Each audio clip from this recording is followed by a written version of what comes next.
Hello students, कैसे हो आप सब। आशा करते हैं आप स्वस्थ होंगे, अच्छे होंगे और अपने घर में खूब मन लगाकर पढ़ रहे होंगे। तो बच्चों, हम शुरू करेंगे आज आपको पढ़ाना भूगोल कक्षा 7। तो बच्चों, आपने कक्षा 1 से कक्षा 5 तक जो ईवीएस पढ़ी है, उसको उस भूगोल को हम ईवीएस बोलते थे।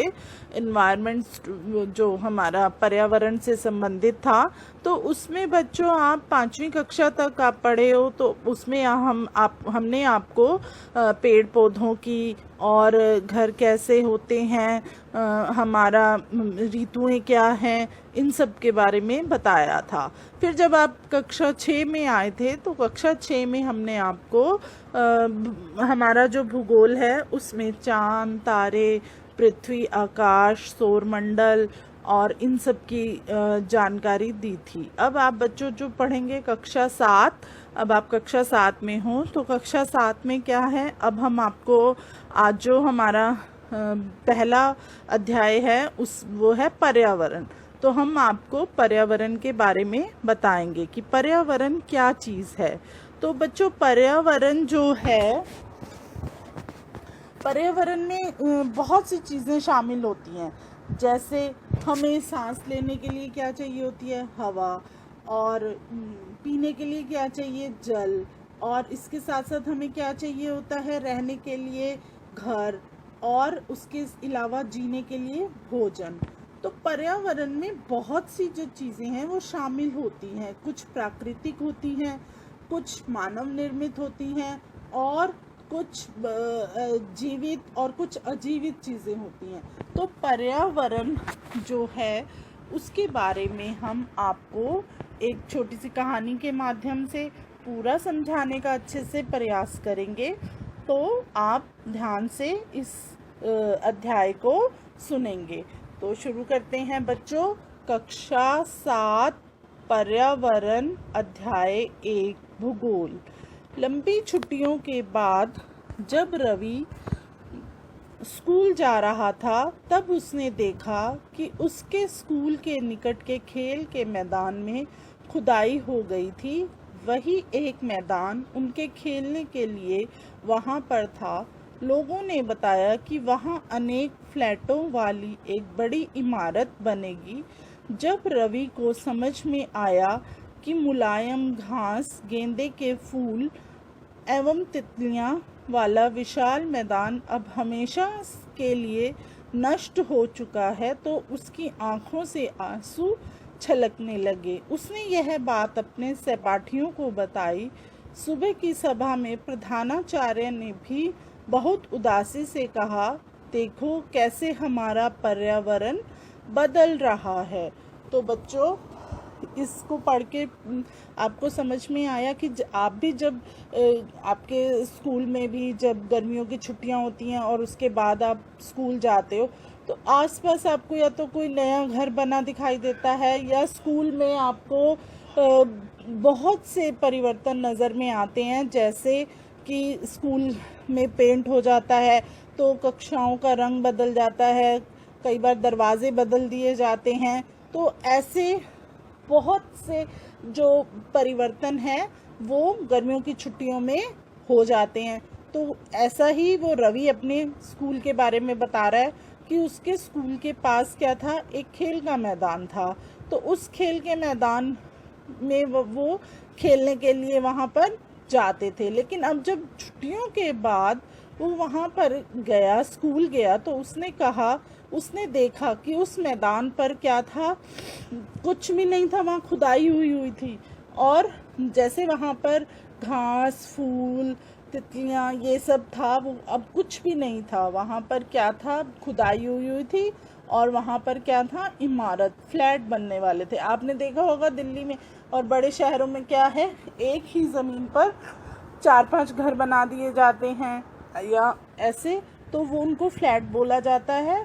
तो फिर क्या हुआ कि जब वो स्कूल पहुंचा, ये सब देखकर वो बच्चा उदास हो गया। और जब वो स्कूल में पहुंचा और वहाँ पर जब उनकी प्रधानाचार्य, उसने भी बहुत उदासी से कहा कि कैसे हमारा पर्यावरण बदल रहा है। तो बच्चों, पर्यावरण जो है वो अब उस मैदान में खुदाई हो गई और वहाँ घर बनेगा, तो वो ही पर्यावरण, इसको भी पर्यावरण बोलेंगे। पर्यावरण सिर्फ पेड़ पौधों और हमारी जलवायु से नहीं होता, पर्यावरण बहुत सी चीज़ों से संबंधित होता है।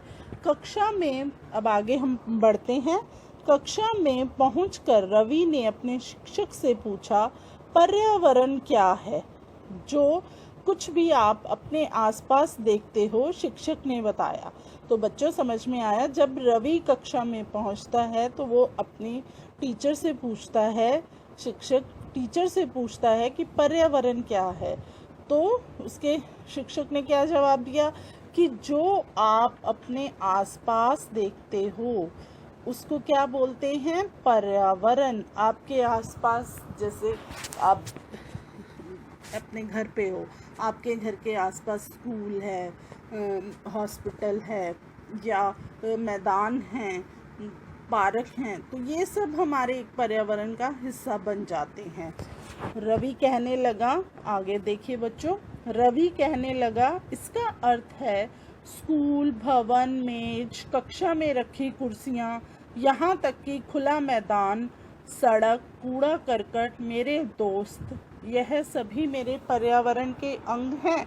तो अब रवि को जानने की इच्छा थी कि पर्यावरण को शिक्षक ने कैसे परिभाषित किया है, तो उसने आगे अपना जो उसके अंदर के भाव थे वो उसने अपने शिक्षक के आगे रखे कि जो ये हमारा स्कूल का भवन है, मेज है, कक्षा में रखी कुर्सियां हैं, खुला मैदान, सड़क, कूड़ा करकट, मेरे दोस्त, ये सभी पर्यावरण के अंग हैं। तो आगे देखिए उनके शिक्षक ने क्या जवाब दिया।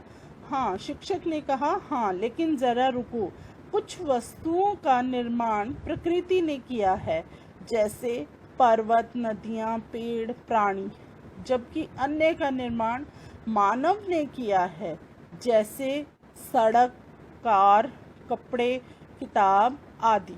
तो बच्चों, जो पर्यावरण है, पर्यावरण में कुछ चीज़ें प्रकृति ने हमें दी हैं। वो क्या हैं? वो हैं पर्वत, नदियाँ, पेड़, प्राणी, ये सब क्या हैं? ये प्राकृतिक चीज़ें हैं।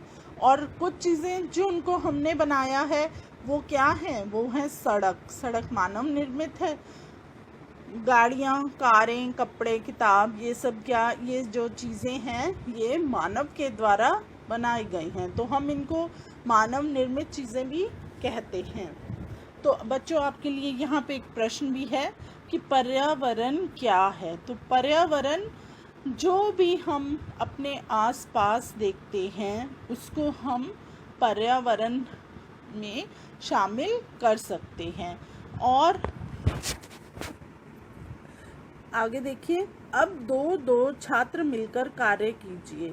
अपने निकट बैठे सहपाठी के साथ मिलकर प्रकृति एवं मानव द्वारा निर्मित वस्तुओं की सूची बनाइए। तो अब बच्चों, दो बच्चे, जैसे एक बेंच पे आप दो बच्चे बैठे हैं, तो एक बच्चा प्रकृति द्वारा निर्मित चीज़ों को लिखे और एक बच्चा मानव द्वारा निर्मित चीज़ों को लिखे। अब बच्चों, आप देख रहे हो इस पार्ट में एक कॉलम दिया हुआ है। अब हम इस कॉलम में पढ़ते हैं। पर्यावरण हमारे जीवन का मूल आधार है। यह हमें सांस लेने के लिए हवा, पीने के लिए जल, खाने के लिए भोजन एवं रहने के लिए भूमि प्रदान करता है। मानव इस प्राकृतिक पर्यावरण में कैसे परिवर्तन करता है? कार का धुआं वायु को प्रदूषित करता है, पानी को पात्र में एकत्रित किया जाता है, भोजन को बर्तनों में परोसा जाता है और भूमि पर कारखानों का निर्माण किया जाता है। मानव कार, मिल, कारखानों एवं बर्तनों का निर्माण करता है। इस प्रकार से मानव प्राकृतिक पर्यावरण में परिवर्तन करता है। तो बच्चों, इसमें आपको क्या बताया गया कि पर्यावरण जो है हमारे जीवन का मूल आधार है। जैसे आपको सांस लेने के लिए क्या चाहिए? वायु। और उसके बाद पीने के लिए आपको क्या चाहिए? जल। और खाने के लिए आपको क्या चाहिए? भोजन। और रहने के लिए आपको क्या चाहिए? घर, ज़मीन। तो बच्चों ज़मीन के ऊपर ही आप घर बना के रहेंगे, तो मानव जो है इस प्राकृतिक पर्यावरण में कैसे परिवर्तन लाता है। जो कार का धुआं है, जब जैसे मानव ने गाड़ियाँ बनाई, जब गाड़ियाँ बनाई तो वो सड़क पे चलती हैं तो वो धुआं छोड़ती हैं, उससे क्या है, हमारा जो वातावरण है वो दूषित होता है। आपने ये पिछली कक्षा में भी पढ़ा होगा। तो अब जैसे हम खाना खाते हैं तो खाना हमें परोसा जाता है या हम बनाने के लिए जो बर्तन बनाए जाते हैं वो फैक्ट्रियों में बनते हैं। तो इसी तरह जो ज़मीन होती है उस पर कारखानों का निर्माण भी होता है। तो बच्चों अब इसमें हमने आपको एक छोटा सा कार्य दिया था कि दो दो बच्चे मिलकर क्या करेंगे, प्रकृति एवं मानव निर्मित चीज़ों की सूची बनाएंगे। रवि, परमजीत, जैसी, मुस्तफ़ा, आशा, यह सभी एक सूची बनाने के लिए उत्सुक थे। इकबाल ने पूछा, हमारा पर्यावरण क्यों बदल रहा है। शिक्षक ने उत्तर दिया, ऐसा हमारी ज़रूरतों के कारण होता है, ये प्रतिदिन बढ़ती रहती हैं। तो बच्चों में बहुत से प्रश्नों की जिज्ञासा होती है, जैसे कि सभी ये सूची बनाने के लिए खुश हो गए, पर एक बच्चे ने पूछा कि हमारा पर्यावरण क्यों बदल रहा है।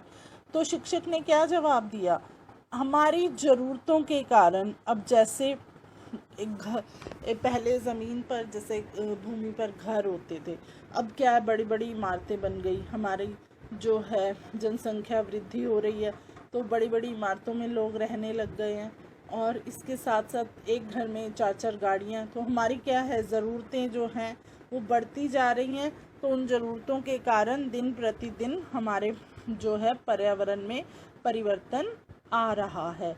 अब हम अगले पृष्ठ पर चलते हैं। अगले पृष्ठ पर आप देखिए एक चित्र बना हुआ है। इस चित्र में क्या है, पर्यावरण के घटक। तो बच्चों आप पर्यावरण के घटक देखिए। पर्यावरण के हमारे कौन से घटक हैं। पर्यावरण के घटक के में आप देखेंगे मानव निर्मित, प्राकृतिक और मानव। अब आपको समझ में आएगा मानव निर्मित कौन सी चीज़ें हैं, पार्क, इमारतें, पुल, सड़क, स्मारक, और जो ये फैक्ट्रियां हैं इनको उद्योग बोला गया है। ये क्या है, हमारे मानव निर्मित, जो हमारे मनुष्यों ने बनाए हैं। और फिर इसके साथ ही है प्राकृतिक चीज़ें कौन कौन सी हैं, जलमंडल, जल, वायु, वायुमंडल, स्थल मंडल, स्थल जैसे जमीन, वायु, हवा, जल, पानी। फिर सजीव और जैव मंडल। जैव मंडल में बच्चों आपको सजीव वस्तुएं बहुत सी बताई गई थी पाठ में। तो अब मानव ने क्या किया है, मानव ने, एक व्यक्ति था, एक व्यक्ति से क्या हुआ, परिवार बना, परिवार से समुदाय बना, उसके बाद बच्चों आप देख रहे हो फिर वो धर्म बन गया, धर्म से फिर शैक्षिक मतलब शिक्षा के लिए स्कूल, कॉलेज, ये सब बन गया। फिर आर्थिक स्थिति के लिए आपको वो चाहिए, क्या कहते हैं, आपने अपनी आर्थिक स्थिति को कैसे बढ़ाया, ऑफिस बनाए, फैक्ट्रियां लगाई, ऐसे। और आगे है हमारी राजनीतिक स्थिति। तो राजनीतिक स्थिति में आप क्या करेंगे, राजनीतिक स्थिति वो है जहाँ पर, जैसे आप देखते होंगे, आपने सुना होगा समाचारों में, पार्टियां बन जाती हैं, जैसे कांग्रेस है, बीजेपी है, ये हमारी राजनीतिक स्थिति है देश की। तो ये हमारे क्या हैं बच्चों, इस चित्र में आपने क्या देखा, पर्यावरण के घटक। इसीलिए हम प्राकृतिक वातावरण में परिवर्तन करते हैं और कभी कभी उसे नष्ट भी कर देते हैं। जैसे आप ऊंची ऊंची इमारतें बनाते हो, बहुत से घर बना लेते हो, पेड़ों को काट लेते हो। तो जब पेड़ों का कटन हो जाता है, काट दिए जाते हैं, तो हमारी प्रकृति पर, वातावरण पर इसका बहुत बुरा असर देखने को मिलता है। तो बच्चों समझ में आया होगा।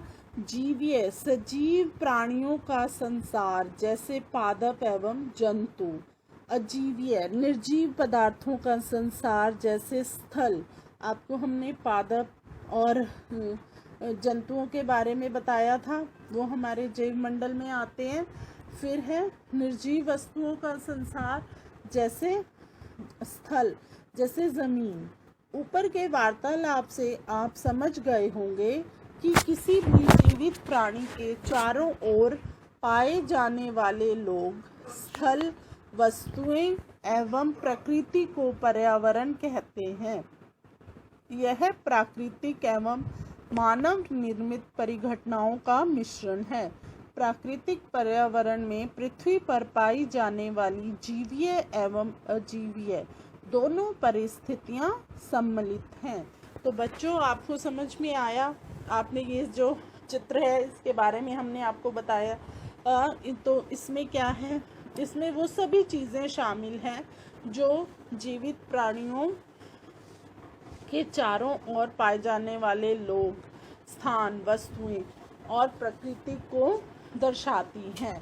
तो आपको ये समझ में आया कि हमारे मानव निर्मित और जो हमारे जो पर्यावरण के घटक थे, ये मानव निर्मित और प्राकृतिक थे।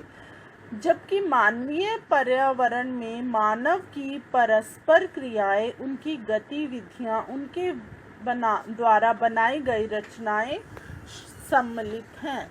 अब क्या है बच्चों, मानवीय पर्यावरण में मानव की परस्पर क्रियाएं कौन सी हैं? परस्पर क्रियाएं, उनकी गतिविधियां और उनके द्वारा बनाई गई रचनाएं जो हैं वो शामिल हैं। तो अब हम देखते हैं प्राकृतिक पर्यावरण। प्राकृतिक पर्यावरण में क्या है बच्चों?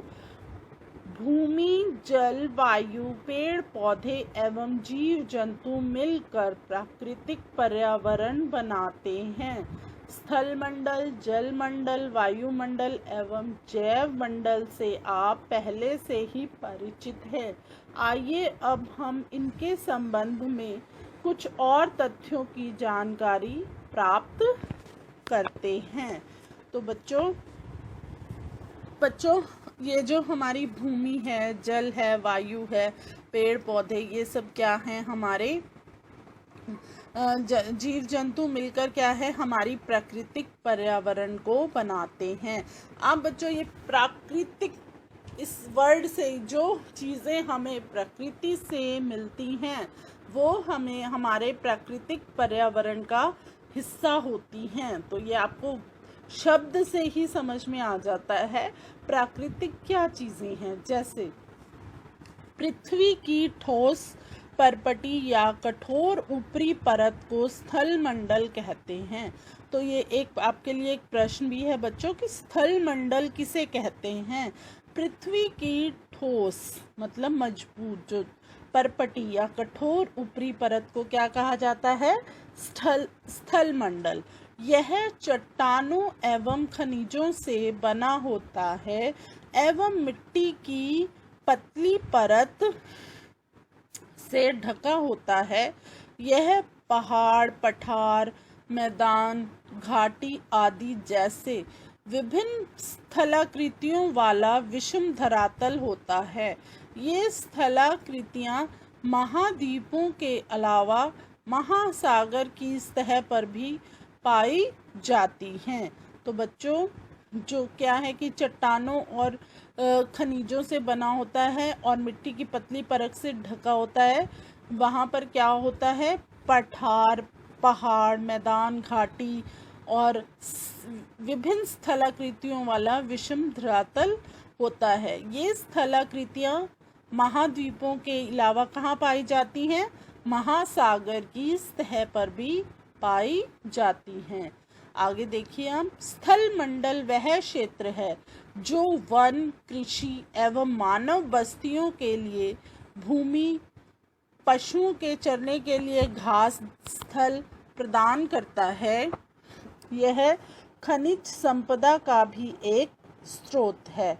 तो बच्चों, पर्यावरण के क्षेत्र में ये चीज़ें आप देख रहे हो, ये चित्र आपने देखा है, ये चित्र क्या है? पर्यावरण के क्षेत्र। तो इसमें क्या है? इसमें आपको वायुमंडल, जल मंडल, जैव मंडल, स्थल मंडल ये दिखाया गया है। तो इसमें साथ ही बच्चों अभी हमने आपको स्थल मंडल के बारे में बताया, तो आप स्थल मंडल को इस चित्र में देख रहे हैं कि स्थल मंडल पे क्या क्या होता है। अब हम आपको जल मंडल के बारे में बताएंगे। जल के क्षेत्र को क्या कहते हैं हम? जल मंडल। यह जल के विभिन्न स्रोत, जैसे हमारे कौन से जल के विभिन्न स्रोत होंगे?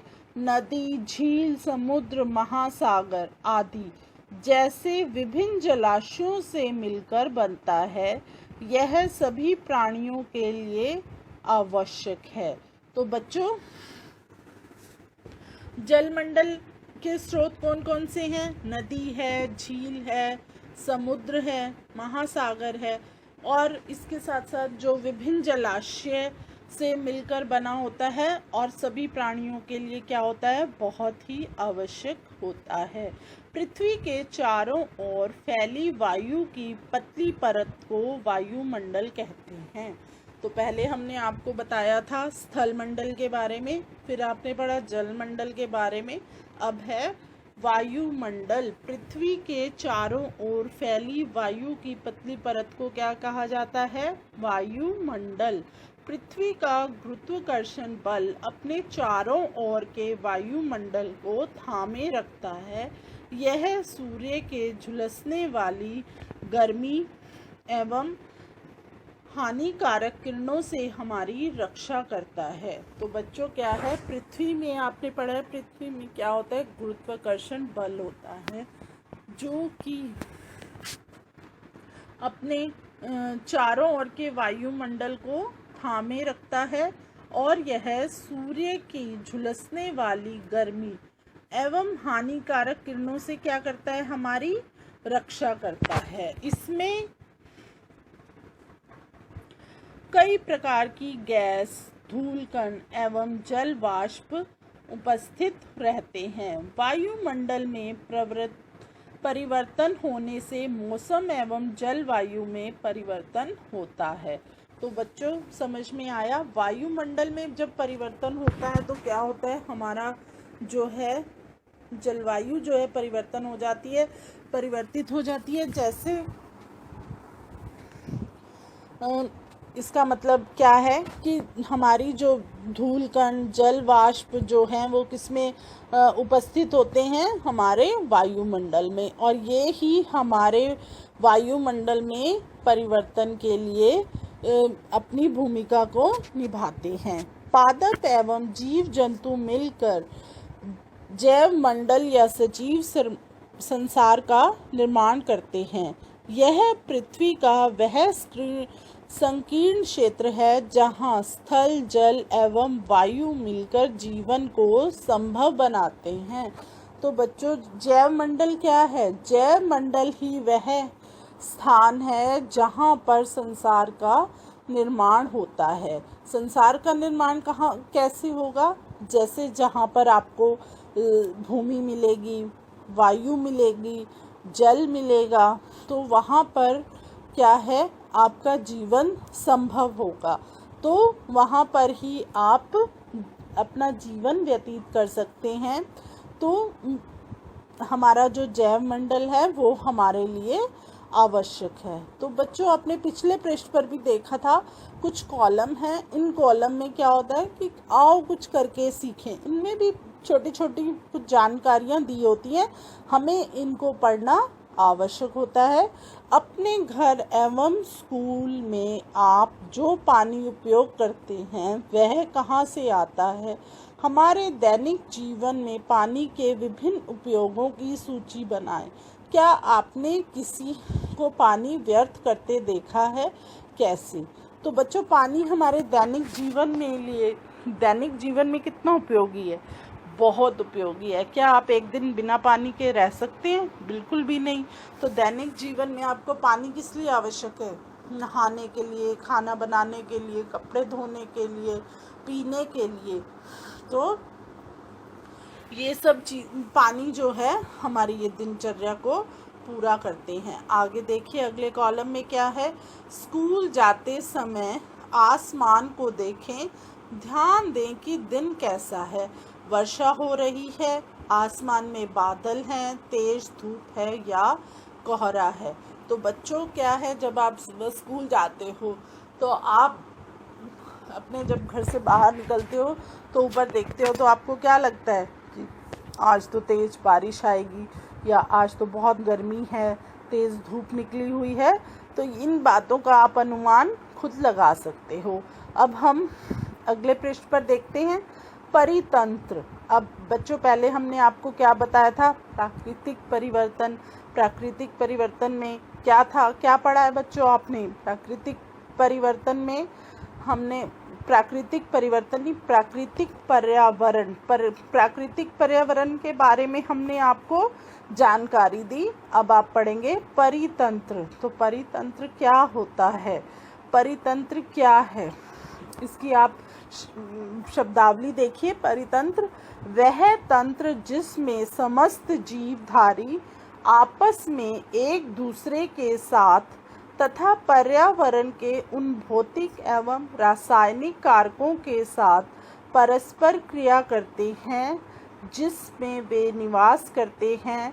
ये सब ऊर्जा और पदार्थ के स्थानांतरण द्वारा संबंध है। तो बच्चों क्या है परितंत्र? वह तंत्र जिसमें क्या है, सभी जीवधारी आपस में एक दूसरे के साथ तथा पर्यावरण के उन भौतिक एवं रासायनिक कारकों के साथ परस्पर क्रिया करते हैं। तो उसमें क्या है कि ये सब ऊर्जा और पदार्थ के स्थानांतरण से संबंधित होते हैं। अब हम आगे बढ़ते हैं। परितंत्र क्या है? रवि की कक्षा के एक एनसीसी कैंप में जैसी ने आश्चर्य से कहा, कितनी मूसलाधार वर्षा हो रही है, इससे मुझे अपना केरल याद आ गया। तुम सबको आकर देखना चाहिए कि कैसे हरे भरे खेतों एवं नारियल के बागानों में लगातार बारिश होती रहती है। तो बच्चों रवि की कक्षा में क्या था, एक एनसीसी कैंप, क्या है, एनसीसी नेशनल कैडेट कोर, एक कंपनी है जो कि बच्चों को स्कूल में बताया जाता है कि कैसे उसमें एनसीसी के बारे में, एनसीसी में कैसे बच्चों को सिखाया जाता है कि देश की रक्षा के लिए क्या क्या कर सकते हैं वो, और उसके लिए उन्हें ट्रेनिंग दी जाती है। तो उसी कैंप का एक बच्चा जैसी, उसने बहुत ही आश्चर्य से कहा, कितनी मूसलाधार वर्षा हो रही है। उसने जब बाहर देखा तो बहुत तेज़ बारिश हो रही थी। तो उस बारिश को देखकर, वो केरल का रहने वाला था, तो उसने बोला कि मुझे अपना केरल याद आ गया। आप सबको भी मेरे साथ केरल आकर क्या देखना चाहिए, वहाँ पर हरे भरे खेत हैं, नारियल, केरल में बच्चों नारियल के बहुत पेड़ हैं। तो नारियल के जो बागान हैं, बाग हैं जहाँ पर खूब नारियल के पेड़ होते हैं, तो वहाँ पर क्या है, लगातार बारिश होती रहती है। तभी जैसलमेर के रहने वाले हीरा ने आश्चर्य से कहा, हमारे यहाँ वर्षा होती ही नहीं, हम तो दूर दूर तक केवल कीकर एवं रेत ही नजर आती है, लेकिन वहाँ ऊंट भी तो मिलते हैं, रवि ने कहा। तो जब जैसी अपने केरल के बारे में बता रहा था, तभी कक्षा में हीरा, जो कि जैसलमेर से रहने वाला था, उसने क्या बोला, हमारे यहाँ पर जैसलमेर बच्चों राजस्थान में है, तो वहाँ पर क्या है कि वहाँ पर आपको पता है कि वर्षा बहुत ही कम होती है। तो वो क्या कहता है, हमारे यहाँ तो वर्षा होती ही नहीं, हमें दूर दूर तक केवल क्या नज़र आता है, कीकर के पेड़, और उसके साथ साथ वहाँ पर ऊंट नज़र आते हैं और रेत ही रेत दिखाई देती है। रवि ने बोला वहाँ पर तुम ऊंट को भी देख सकते हो। तो बच्चों एक ताल का परितंत्र, ये ताल का परितंत्र देखिए, इसमें क्या है, पानी है, पेड़ हैं, जानवर हैं, गाय भैंस जो पानी पी रही है, पेड़ पर पक्षी बैठे हैं और कमल के फूल खिले हुए हैं और बत्तियाँ घूम रही हैं। तो ये पृष्ठ हमारा पूरा हुआ। आशा है आपको ये समझ में आया होगा। आगे देखो बच्चे क्या बातचीत करते हैं। अगले पृष्ठ पर हीरा ने कहा, ऊंट तो मिलेंगे ही, जब तुम हमारे रेगिस्तान आओगे तो तुम्हें सांप, छिपकली एवं अनेक कीट भी देखने को मिलेंगे। तो बच्चों हीरा क्या कहता है, वहाँ पर ऊंट तो है ही, रेगिस्तान में क्या है, ऊंट बहुत मिलते हैं, देखे जाते हैं, लेकिन इसके साथ साथ वहाँ पर क्या है, सांप है, छिपकली है और बहुत से छोटे छोटे जो रेतीली भूमि होती है वहाँ पर बहुत छोटे छोटे कीड़े भी पाए जाते हैं। तो बच्चों आपको एक बात बताएं कि हम विश्व का पर्यावरण दिवस मनाते हैं। विश्व में पर्यावरण दिवस भी एक मनाया जाता है, तो वो कौन सी तारीख को मनाया जाता है? विश्व में पर्यावरण दिवस 5 जून को मनाया जाता है। हर साल 5 जून को विश्व में कौन सा दिवस मनाया जाता है? पर्यावरण दिवस मनाया जाता है। अब हम आगे बढ़ते हैं। आगे देखिए आप, रवि हैरत में पड़ गया जब हीरा ने बोला ना कि ऊंट तो मिलेंगे ही और इसके साथ साथ तुम्हें सांप, छिपकली, बिच्छू ये सब चीज़ें भी देखने को मिलेंगी। तो रवि क्या है, आश्चर्य में पड़ गया, हैरत में हैरान हो गया कि विभिन्न स्थानों पर पाए जाने वाले जीव जंतु, वनस्पति एवं लोगों के रहन सहन के तरीके इतने भिन्न क्यों हैं? क्या सभी का एक दूसरे के साथ संबंध है? तो बच्चों क्या है कि हर एक स्थान का, हर एक शहर का, जैसे केरल में बारिश हो रही है, वहाँ पर नारियल बहुत होते हैं। फिर उसने बताया राजस्थान का, वहाँ पर बारिश बिल्कुल भी नहीं होती है, ना के बराबर होती है, बहुत कम मात्रा में होती है। और वहाँ पर क्या है, ऊंट पाए जाते हैं और वहाँ पर सांप, छिपकली ये सब चीज़ें देखने को मिलती हैं। तो वो कहता है कि हमारे सबके रहन सहन के तरीके अलग हैं, भिन्न हैं, तो क्या सभी एक दूसरे के साथ संबंध है?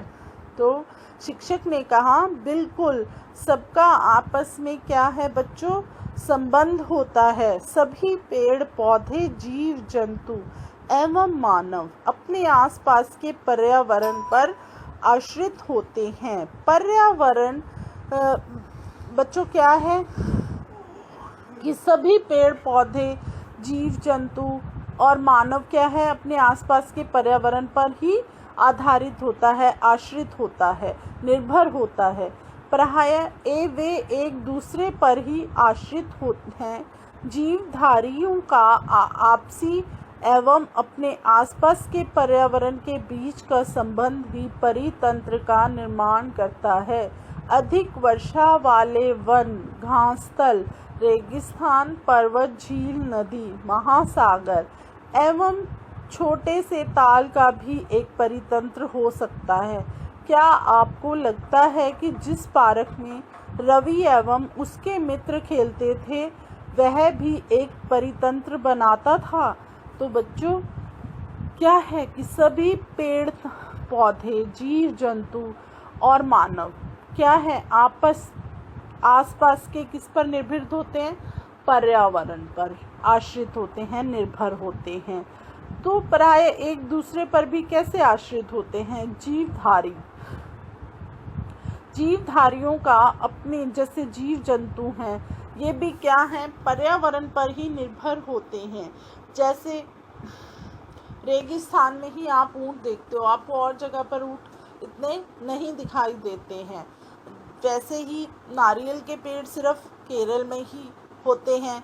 इसके साथ साथ आप और जगह के बारे में भी आप पढ़ेंगे तो हर एक क्षेत्र की विशेषता आपको नज़र आएगी। वो विशेषता उस क्षेत्र में उस क्षेत्र के पर्यावरण पर ही निर्भर होती है। अब हम आगे बढ़ते हैं। पहले आपने प्राकृतिक पर्यावरण पढ़ा, फिर उसके बाद परितंत्र के बारे में पढ़ा। अब हम पढ़ेंगे मानवीय पर्यावरण। मानव अपने पर्यावरण के साथ पारस्परिक क्रिया करता है और उसमें अपनी आवश्यकता के अनुसार परिवर्तन करता है। प्रारंभिक मानव ने स्वयं को प्रकृति के अनुरूप बना लिया था। उनका जीवन सरल तथा आसपास की प्रकृति से उनकी आवश्यकताएं पूरी हो जाती थी। समय के साथ कई प्रकार की आवश्यकताएं बढ़ी। मानव ने पर्यावरण के उपयोग और उसमें परिवर्तन के कई तरीके सीख लिए। उसने फसल उगाना, पशुपालन एवं स्थायी जीवन जीना कई तरीके जीवन जीना सीख लिया।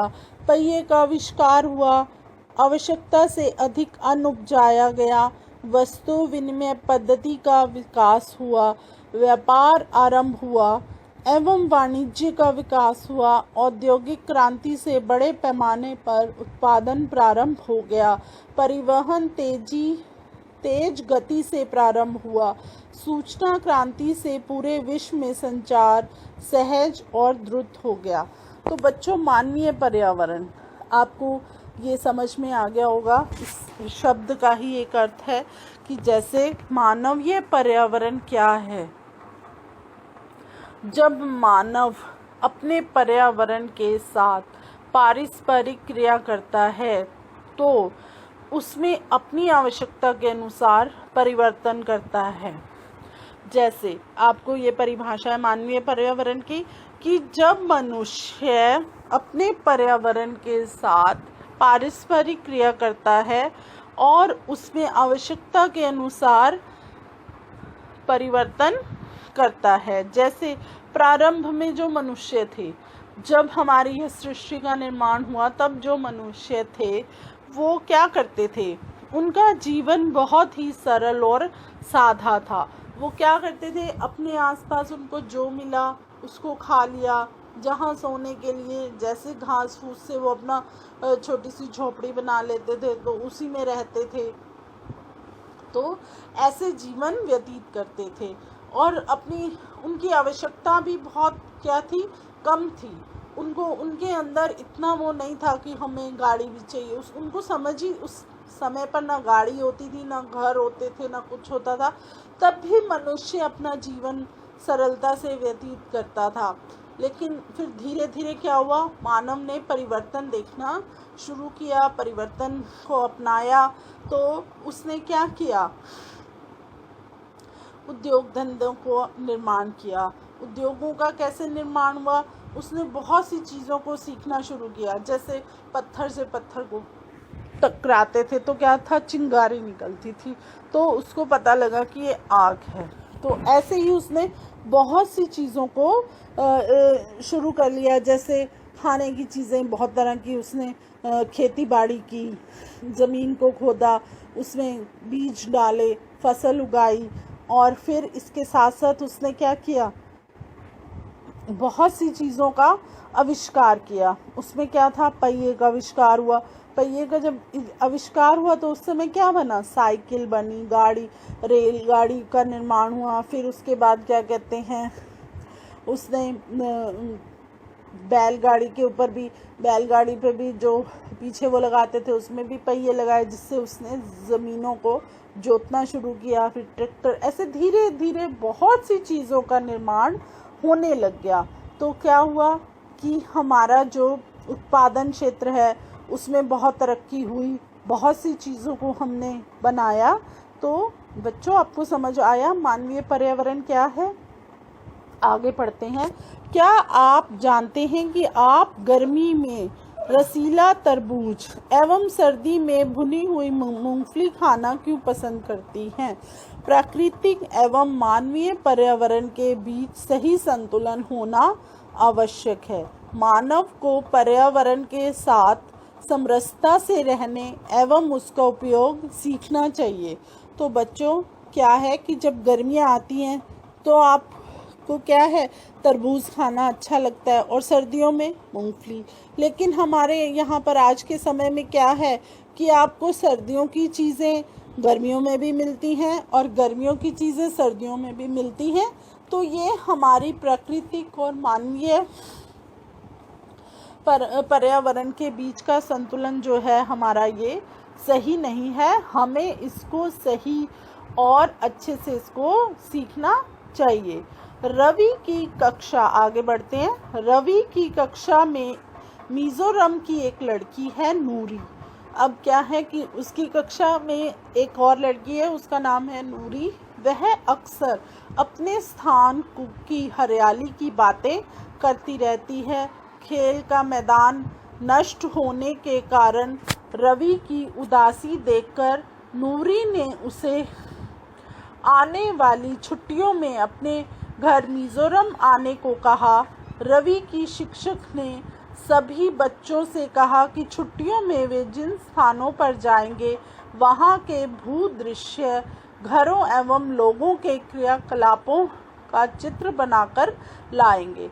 तो रवि को जो है बहुत ही उदास हो गया था। खेल का मैदान जब उसका नष्ट हो गया था तो वो बहुत ही उदास था। तभी उसकी कक्षा में पढ़ने वाली नूरी ने उसको क्या बताया कि जब अब गर्मियों की छुट्टियां होंगी तो तुम मिज़ोरम आना। मिज़ोरम में क्या है, वहाँ पर बहुत ऐसे स्थान हैं जहाँ पर आप बहुत अच्छे से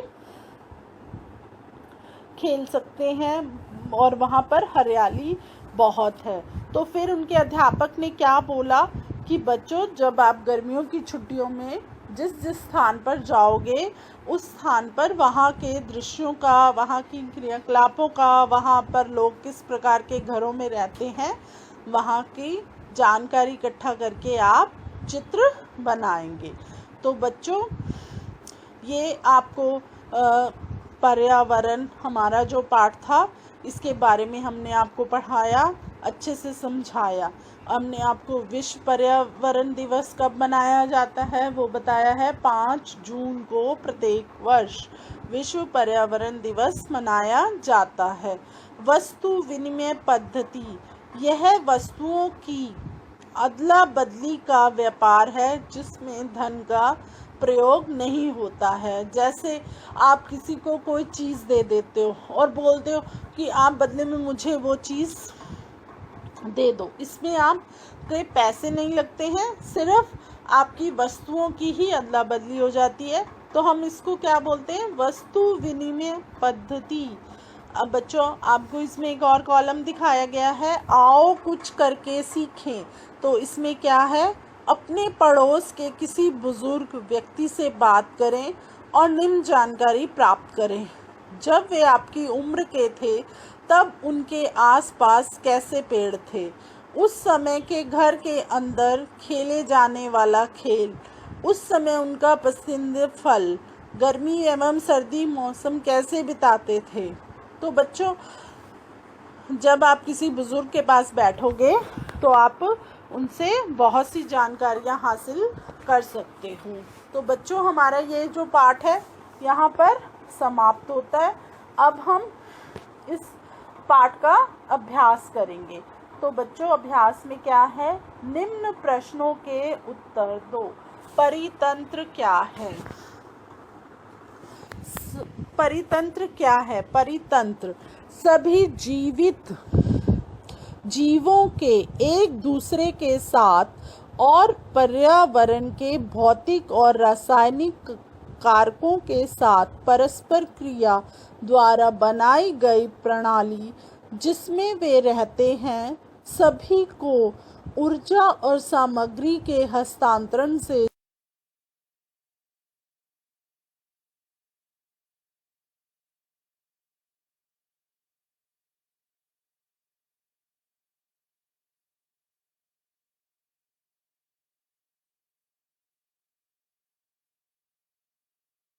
जोड़ा जाता है, उसे हम परितंत्र कहते हैं। तो बच्चों, समझ में आया इस प्रश्न का उत्तर?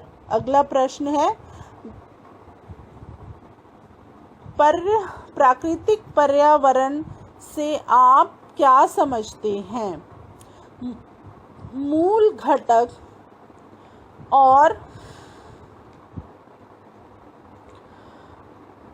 मूल घटक और जीव जो प्राकृतिक रूप से किसी भी मानवीय भागीदारी के बिना पर्यावरण में मौजूद हैं, जैसे भूमि, जल, वायु, पौधों और जानवरों में प्राकृतिक पर्यावरण शामिल है।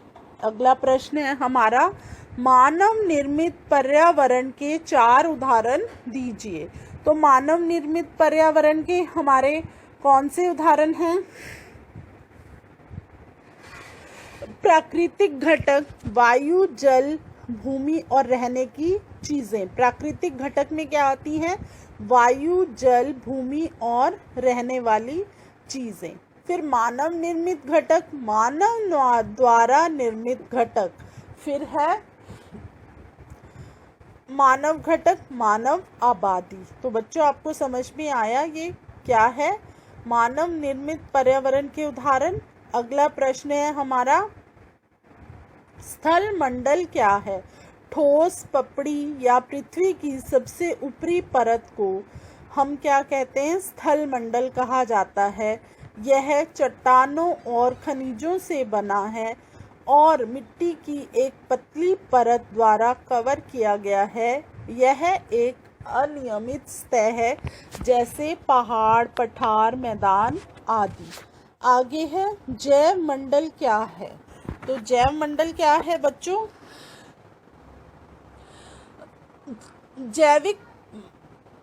जैव मंडल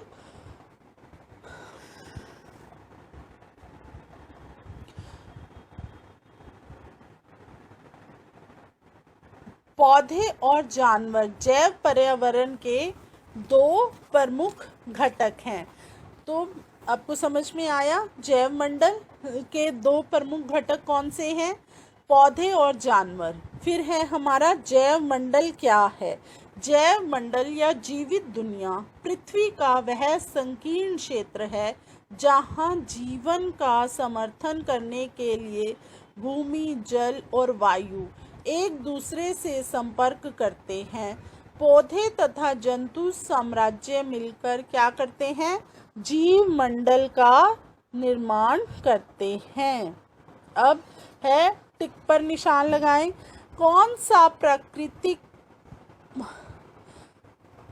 इनमें से कौन सा प्राकृतिक परितंत्र नहीं है? मरुस्थल, ताल या वन? तो इसमें क्या आएगा बच्चों? ताल। उसके बाद क्या है? इनमें से कौन सा मानवीय पर्यावरण का घटक नहीं है? कौन सा है ये? स्थल, धर्म या समुदाय? तो इसमें क्या आएगा? स्थल। तो अगले प्रश्न पर हम चलते हैं। मानव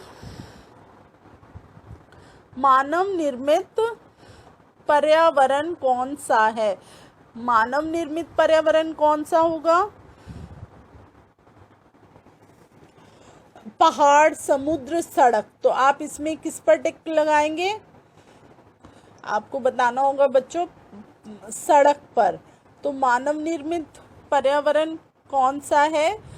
मानव निर्मित इसमें है सड़क। इनमें से कौन सा पर्यावरण के लिए खतरा है? पादप वृद्धि, जनसंख्या वृद्धि या फसल वृद्धि? तो बच्चों क्या है? बढ़ती हुई जनसंख्या वृद्धि क्या है? पर्यावरण के लिए खतरा है। निम्नलिखित स्तंभों को मिलाकर सही जोड़े बनाएं। जैव मंडल का आप कैसे वो करेंगे? आपको ये इसका मिलान करना है। जैव मंडल क्या है? वह संकीर्ण क्षेत्र जहाँ स्थल, जल एवं वायु पारस्परिक क्रिया करते हैं। समझ में आया बच्चों? जैव मंडल। और उसके बाद है वायुमंडल। वायुमंडल हमारा किससे संबंधित है? वायुमंडल है हमारा पृथ्वी का गुरुत्वाकर्षण बल। जलमंडल, जलीय क्षेत्र। पर्यावरण, पृथ्वी को घेरने वाली वायु की चादर। तो बच्चों आपको समझ में आया? ये हमारा मिलान। आगे देखिए आप, मानव कारण बताएं। मानव अपने पर्यावरण में परिवर्तन करता है।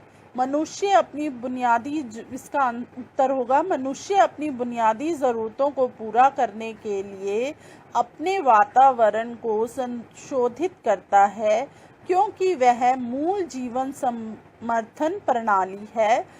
वह रहने के लिए, उद्योगों में काम करने के लिए घर बनाता है, जिसके कारण को संशोधित करता है, और इसकी खनिज संपदा भी है। मानव ने स्वयं के विकास के लिए जीवाश्मों और का उपयोग किया है। पारिस्थितिक प्रणाली और पशु आवासों को परेशान किया है। तो क्या है, मानव ने अपने वातावरण को कैसे उसमें परिवर्तन किया है। पौधे एवं जीव जंतु एक दूसरे पर आश्रित हैं। पौधे और जानवर एक दूसरे पर निर्भर हैं, क्योंकि पौधे उत्पादक हैं और जानवर क्या हैं, उपभोक्ता हैं। पौधे परिवर्तन में ऑक्सीजन छोड़ते हैं, जो मनुष्यों द्वारा सांस लेते हैं, और मनुष्य कार्बन डाइऑक्साइड छोड़ते हैं, जो पौधों को अपना भोजन बनाने में मदद करती है।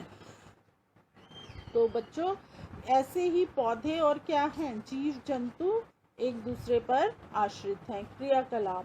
एक आदर्श पर्यावरण की कल्पना कीजिए जिसमें आप रहना चाहेंगे।